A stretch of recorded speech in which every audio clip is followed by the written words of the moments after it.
Hello, welcome to my channel. I'm All Things Wrestling, and today I'm going to be giving my thoughts on WWE SmackDown Live, 7th of March 2017. We kick off the show with Shane McMahon making his way to the ring. He is then joined by Daniel Bryan. Shane welcomes everyone to SmackDown. He says they have been dealing with controversy over the last week, and we do not know who will face Bray Wyatt at WrestleMania.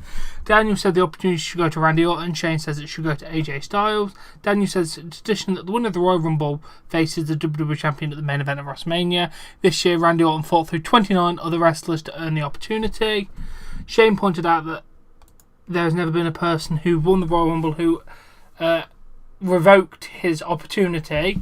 We go to the clip of Randy saying he would not face Bray as long as he was a follower. Shane mentioned the controversy over the Battle Royale and the match they had last week between AJ Styles and Luke Harper. AJ won the match and he earned a shot to face Bray Wyatt at WrestleMania.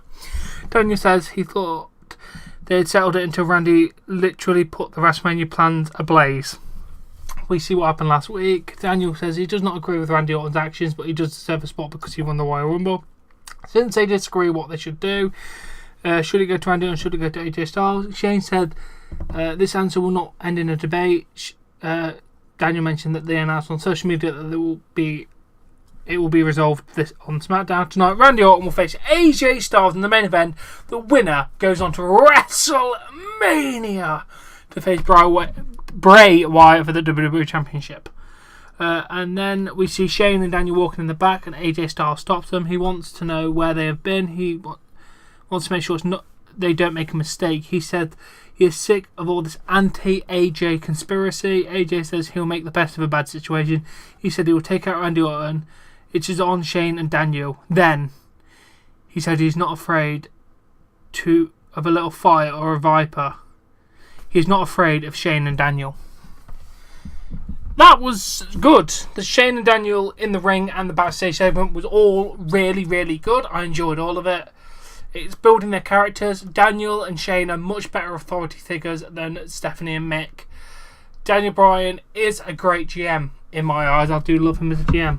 Then James Ellsworth is in the ring. He says you will witness a match that you've never seen together. He said he beat AJ Styles first 3 times he faced him. How many times did it take before John Cena beat AJ Styles? You work that out. It's the second time he faced him. Second, mate. The second time he pinned AJ Styles. Jesus Christ. Ellsworth said he is Mac Daddy of SmackDown. He introduces his girl, his friend who is a girl, Carmella.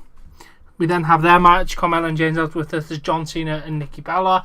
As soon as the match starts, Miz's music plays and Miz Marie's come out.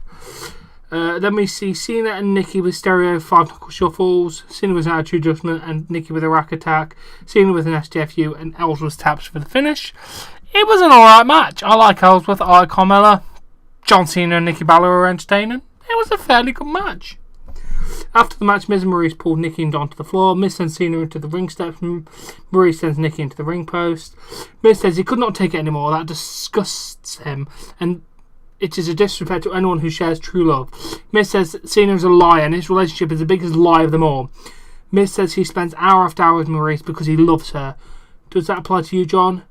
If you love someone, you do not make them sign a contract to be your girlfriend. Apparently he did that on Total Ballers Divas, one of the pieces of crap that they do for reality TV. Miz says he is the top the couple in WWE. Now John wants to put his relationship from the centre after it was not allowed to be brought up on WWE television. Ooh, a bit of a shoot there. I like that part. Cena only cares about his brand. He's not human. He's Robo Cena. No, he is Super Cena. He is a superhero, not a robot. Get it right, Miz? John found that the luck ticket because he found someone who is as powerful as he is. Nikki and John's plastic fabricated lies spit on every real relationship. It stops now. Maurice takes him on and said, and called Nikki a bitch. It was good. I enjoyed all that. Their feuds actually get me intrigued right now.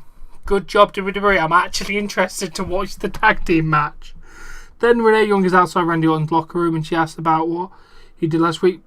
Randy says, after what he did to Bray's compound, who knows what he will do tonight. Randy said that AJ is phenomenal, but Orton said he is one RKO away from WrestleMania. Orton says if he was AJ, he'd be afraid. He suggested AJ run. Great heel promo from Randy Orton.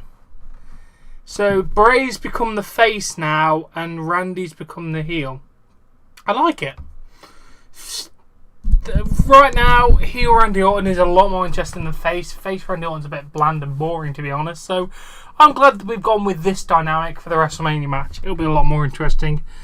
And then we get the announcement that Rick Rude's inducted into the Hall of Fame. Congratulations again. I'll elaborate a little bit more on that in the newsroom. Then Kurt Hawkins in the ring. He calls out Dean Ambrose. He says Dean starts something he cannot finish. Dean Ambrose comes to the ring and Hawkins runs up the ramp. Ambrose avoids Hawkins and clotheslines him. Dean says he was going to come out here and call out Baron Corbin. Dean says Baron is not going to come out because he is doing his lone wolf thing. Dean says Baron, it's only the lone wolf thing because everyone thinks he's a scumbag. Don't you dare talk about my bae Baron Corbin like that, you son of a bitch. Baron Corbin is bae. You are nothing, Ambrose. He calls Baron a neutral wolf. He says Baron has testicles. He will come out and fight him. Baron appears on the Titantron. Ah, there he is. And then Dean must be stupid to think he'll come out to face Dean. Baron wonders why Dean is so anxious to get this beating because when he's ready, he'll take everything from Dean, including his title. Dean says if Baron isn't going to come to him, he'll go to Baron. Dean leaves the ring and Hawkins tries to attack him, but Dean with a cake and a dirty deeds. Good segment. I'm loving their rivalry. Baron Corbin is being built as a very dominant force, and I like that. I'm massively behind Baron Corbin right now. Let's go Corbin. You are pay. And then we've seen Dean Ambrose looking around for Baron Corbin. And then we have a commercial break and then he looks still looking for him.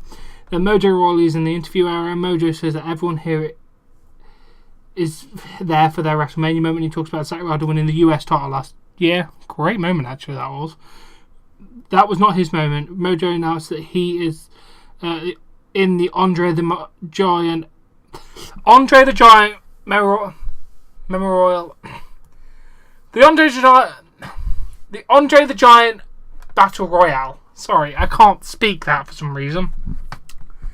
Dolph Ziggler shows up and he asks if you're trying to be recognised. He said that everyone thinks they are owed a WrestleMania moment. You have to earn a WrestleMania moment. Mojo says, is that why Dolph doesn't have one? Actually, I can't think of a Dolph Ziggler WrestleMania moment, so you're right, actually. Dolph tells Mojo not to hurt himself, grabbing for the brass ring. Kind of alright with that. It's better than Apollo Crews. Mojo Rawley is actually a pretty good talker, so let's see where we go with this. Then Dean Ambrose is still walking in the back and he cannot find Baron Corbin. Corbin hides behind a wall and he pushes someone into Dean, and then Baron hits Dean with a lead pipe. Twice, I think. Baron says that Dean found him. Dean said it was a good talk. Baron kicks Dean some more. Baron puts Dean under a forklift and kicks him some more. Baron gets the forklift and he drops the fork on top of Dean. Ooh, that's new. Officials and security finally show up and scream and force Corbin to leave. Great beatdown. I love WrestleMania season because they get so edgy. I love it. And then Alexa Bliss makes her way to the ring with Mickie James. And then she welcomes everyone to her blissation. The whole world will hear from the greatest female superstar on SmackDown, the only two-time champion, and she announces her opponent for WrestleMania. It will not be Naomi. She is at home feeling the arm. It won't be Nikki Bella. She is in the training room right now. It won't be Carmella because she's taking care of her chinless troll friend. It won't be Chucky. You know her as Becky Lynch. I like that joke, actually. It does not matter how many times you get rid of her, she comes back. She's beaten her in tables matches, steel cage matches. She's beaten her clean in the ring. She says, Becky Lynch interrupts and says Alexa to shut her face. She sounded a lot like Conor McGregor when she did that, by the way. I'm just saying. She came out and made an announcement of her own declaration. She said she is a woman who's defeated Alexa Bliss and take back her woman's title at WrestleMania. Natalya interrupts and makes her way to the ring and tells Beaker to step aside because it will not allow. It's not about her. She said she has a good talk with Alexa last week and they have an understanding. Natalya said they are championship level talent and Becky is not. Alexa asked if Natalya got into some cheap chat in it because she's not getting a time match at WrestleMania. Alexa says Natalia is the worst there was, the worst there ever was, and the worst there ever will be.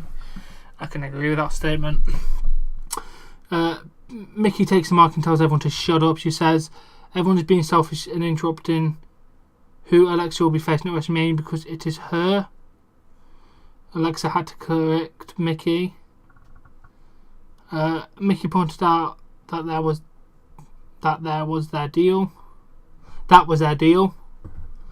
Becky points out that she beat Mickey twice last week. Twice, in case you didn't hear her. It was twice. Natalia insults Becky and they all argue, but you do not hear talking to the mic. Daniel Bryan's music plays and he says Shane and they were listening to the Blitterate event and they would have given it an F, and she said that Alexa claimed to be the greatest of all the SmackDown women. Daniel said that she might be right, but there's only one way to find out. Alexa will have to defend her title against every available woman on the SmackDown roster. Alexa said that's not fair and Daniel cannot do that, and he says he can do that, and he did do that. He said this is literally his job. He is the GM. He says he got some sweet tips from Teddy Long, and since there's 4 of you in the ring, why not have a holla holla tag team match? Oh god, that was good. I enjoyed that segment. Then we have the tag team match. Mickey tags in and she stops Becky from tagging in Natalia. Becky with a clothesline followed by a dropkick. She goes for a running forearm instead of making the tag. Natalia comes in with a German suplex to Becky and she leaves the ring. Alexa tags in and pins Becky when it was set up for Mickey. After the match, Mickey gives Alexa a Mick kick while they're celebrating their victory. Mickey picks up the title belt and puts it on top of Alexa before she leaves.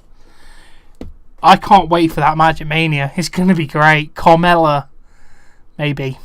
Definitely got Natalia, Mickey, Becky and Alexa in there, so that's going to be a great match. Then Tom says Dean is having difficulty breathing and he's coughing up blood. Yeah, completely, mate. But yeah, in kayfabe terms he is. So, nice update there. Then Austin Aries appears in the 205 teaser zone. He says he did what everyone wants him to do. He shut the mouth of Neville at the top of 205 Live. He will answer all of the questions about Austin Aries. AJ Styles says this is the house that AJ Styles built. When he was WWE Champion, the ratings could not be any higher. He turned a B show into the show. I'm not going to lie, actually. SmackDown is the best show. I've enjoyed tonight's show. What he does get from Daniel Bryan and Shane McMahon, nothing but disrespect. Meanwhile, Randy Orton burns down a man's house and gets rewarded for it. Here's the thing that nobody seems to get. He said he was built for the main event at WrestleMania. Not Shane McMahon, not Daniel Bryan, certainly not Randy Orton. He's going to keep him from the grandest stage of them all. He points to the WrestleMania styles and making it phenomenal. Then we have their match, which was really good. AJ Styles is sent to the apron. He goes for a forearm. A phenomenal forearm. But he teases it, and then Randy Orton tries to jump up and get an RKO, but AJ doesn't actually leave the rope. It was quite a funny spot. Then Styles tries for a springboard 450 splash, misses Randy Orton with an RKO for a 3 count. And then Randy Orton is going to WrestleMania. It was a really good episode of SmackDown actually this week. I enjoyed it. Fairly good, to be fair. Everything made sense. Everything was good. The matches were good, even though we only had... Oh no, we did have 3. That's only the fairly average. So yeah, all in all, pretty good. I'm happy about the road to WrestleMania so far. If you've enjoyed this video, please give it a like, subscribe to see more content, and I'll catch you later.